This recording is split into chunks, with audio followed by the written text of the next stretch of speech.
Colgate advertisement లాగా నవ్వుతా పెదాలు కదుపుతా, కానీ అంతరంగంలో దుఃఖం కాదయ్యా, దుఃఖ సముద్రం గూడు కట్టుకొని ఉంది. ఈ వాక్యం వింటున్న నీ బ్రతుకులో దావీదులాగా ఏడ్చి ఏడ్చి గుండెల నిండా పొట్టెడు దుఃఖంతో వచ్చావా?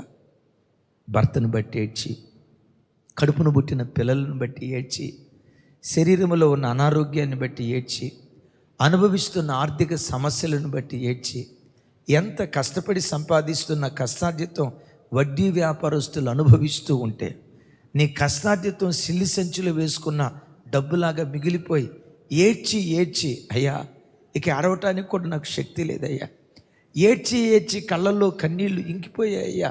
ఆ స్థితిలో ఈరోజు మందిరానికి వచ్చావా? ఈ పిల్లలు మారుతారు, ఏడ్చావు. ఈ భార్య మారుతుంది, ఏడ్చావు. నా స్థితిగతులు చక్కదిద్దబడతాయి, ఏడ్చి ఏడ్చి కళ్ళల్లో కన్నీళ్ళన్నీ ఇంకిపోయి ప్రతిఫలం పొందలేని ఒక విగత జీవిగా ఈరోజు మందిరానికి వచ్చావా? దావీదు సిక్లకులో ఏడ్చినట్లుగానే ఈరోజు దేవుని మందిరంలో కూర్చున్న నీ బ్రతుకులో కూడా ఏడ్పే నీ బ్రతుకులు మిగిలిపోయిందా? సిక్లకులో దావీదు కలిగిన కష్టం, నష్టం దేవుడు అనుమతించింది కాదు, దావీదు యొక్క స్వయంకృతాపరాధం. నిజమే ప్రభు బిడ్డలారా, నీ జీవితంలో కూడా నీవు తీసుకునే నీ తప్పుడు నిర్ణయాలు, నీ ఉద్రేకపూర్వకమైన నిర్ణయాలు, నీ మానుషిక నిర్ణయాలు నేను నష్టం వైపు, కష్టం వైపు తీసుకొని వెళ్తాయి. రైట్, దావీదు ఇక్కడ ఏ తప్పుడు నిర్ణయం తీసుకున్నాడు?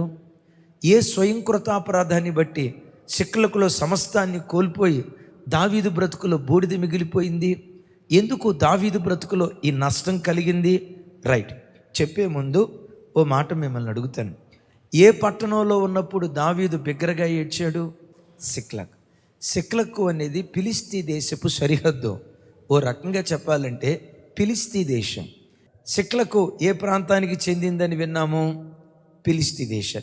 దావీదు ఇశ్రాయేలు దేశం నుంచి ఎక్కడికి వెళ్తున్నాడు? ఫిలిస్తీ దేశానికి వెళ్తున్నాడు. ఎందుకు వెళ్తున్నాడు? తాను ఆలోచిస్తున్నాడు, నేను ఇక్కడ ఉండుట మంచిది కాదు, ఏదో ఒక దినాన సౌలు నన్ను చంపుతాడు నేనంట, నిశ్చయంగా నేను చంపబడతాను నేనంట. సౌలు దావీదును వెతకటం ఇదే కొత్తసారా? ఇంతకు మునుపు కూడా వెతికాడా?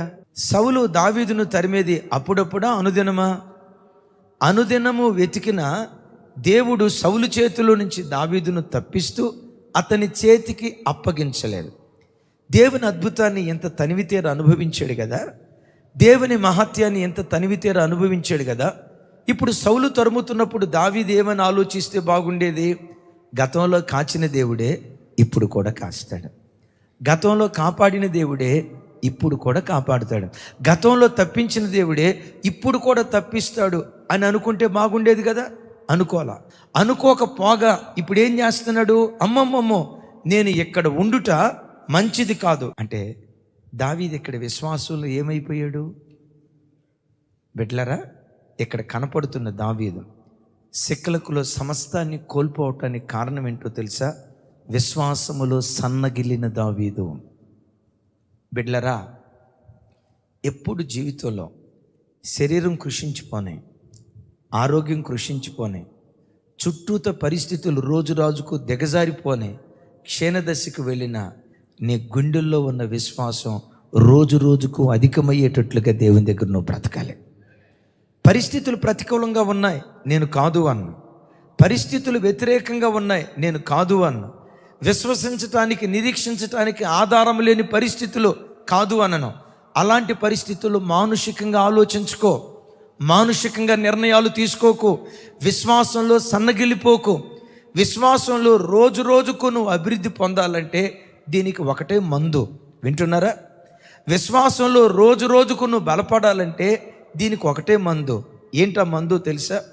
క్రైస్తవ జీవితంలో క్రైస్తవుడికి శ్రమలు కొత్త ఏమీ కాదు. ఈరోజు ఒక శ్రమను అనుభవిస్తూ మందిరానికి వచ్చావు, రైట్.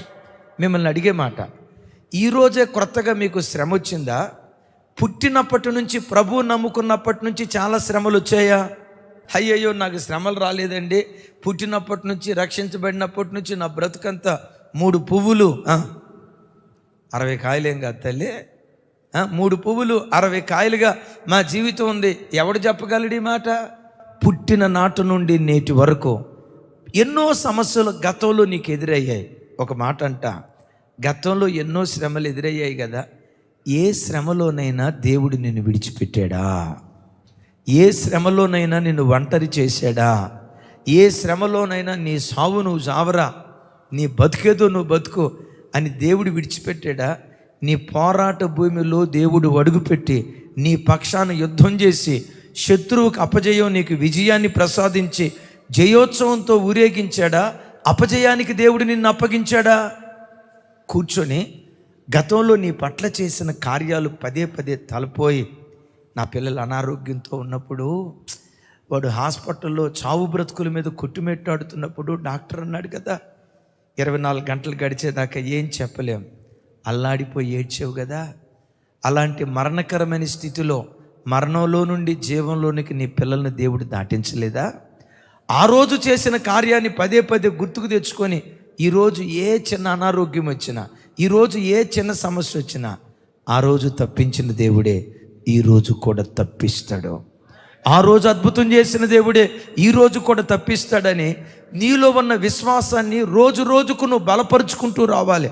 సిక్లకు అనే పేరుకున్న అర్థం ఏంటంటే ఇనప కొలిమి.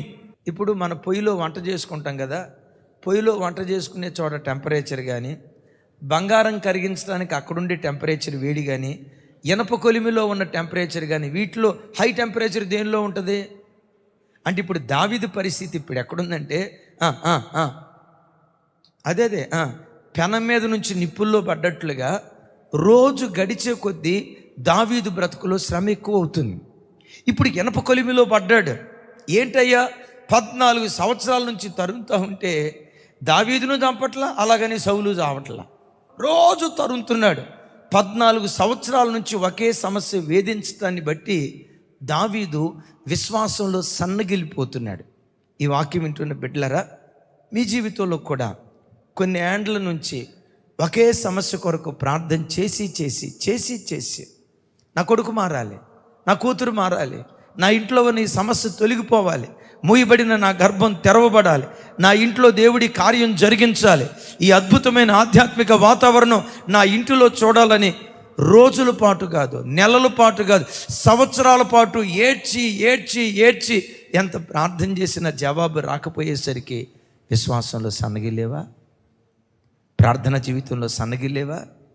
దేవుని మీద ఆనుకునే విషయంలో సన్నగిలేవా? ఈరోజు ప్రభు నీతో మాట్లాడుతున్నాడు. ఈరోజు ప్రభు నిన్ను హెచ్చరిస్తున్నాడు. కార్యాలు దూరమయ్యే కొలది విశ్వాసంలో మరెక్కువగా బలపడేటట్లుగా విశేష కృప దేవుడు మన మీద కుమ్మరించునుగాక. ఒకప్పుడు దావీదు పాడిన పాట చూడండి. ఇప్పుడు సౌలు తరుముతూ ఉంటే, అయ్యో నేను ఇక్కడ ఉండటం మంచిది కాదు, ఫిలిష్తీ దేశానికి వెళ్తే నన్ను తరుముట మానతాడు అని ఈరోజు ఇంత సన్నగిలిన మాట అన్నాడే. ఒకప్పుడు దావీదు పాడిన పాట ఏంటో తెలుసా?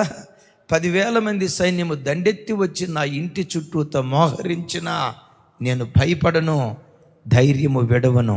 కారణం ఏంటో తెలుసా? యెహోవాయే నా ప్రాణ దుర్గమై ఉన్నాడు. నా ప్రాణం ఎక్కడుంది? నా ప్రాణం చుట్టూతో దేవుడు దుర్గంగా ఉన్నాడు. ఒకవేళ శత్రువు నా ప్రాణం తీయాలి అంటే దుర్గమై ఉన్న దేవుణ్ణి దాటాలి. దేవుణ్ణి దాటగలిగిన శక్తి సృష్టిలో ఎవడికొంది? నా దేవుణ్ణి ఎవడు దాటలేడు. ఎట్ దట్ సేమ్ టైం నా ప్రాణాన్ని ఎవ్వడు తీయలేడు.